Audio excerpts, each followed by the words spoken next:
All right, guys, in today's short, we're going to be talking about POC shifts, what to look for, and what they kind of indicate when the POC is shifting.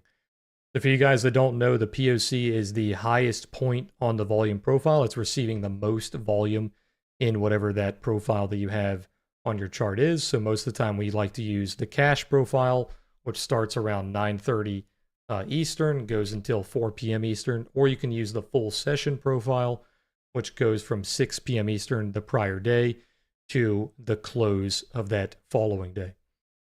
So right now we are looking at the cash profile. This starts at 9:30, and the current POC is trading around 58.90. Now, if we look at this lower node, we're starting to build a very strong node outside of the value area down here around 58.70. Now, what to look for when price is trying to shift the POC node, it becomes a very 50-50 kind of choppy zone. The buyers like the value, the sellers like the value, and you keep seeing a kind of rotation, a range, a chop, whatever you want to call it. It starts to chop around that level that they are trying to move the POC into. So in this case, that level is 58.70.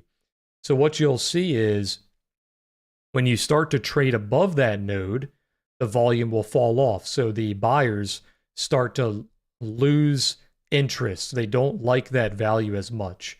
And the sellers do like that value, so they push it back down and then rinse and repeat. The volume falls off towards that lower portion of that node. The sellers don't like that value as much, but the buyers do. So it gets bought back up. And then you just keep doing that over and over again until that POC shifts.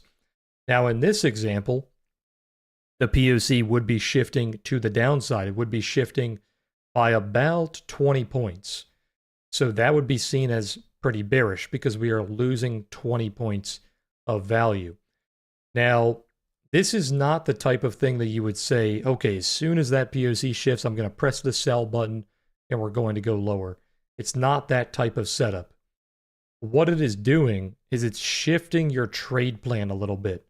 Because initially, if you were looking for maybe rotation trades and you're saying, okay, I'm going to be a buyer on the value low, I'm going to be a seller on the value high, you can't really do that anymore because your POC is shifting to a completely different area, which therefore is changing where your value area is. So it's most likely going to be shifting your value low and your value high. So you do have to adjust your trade plan a little bit.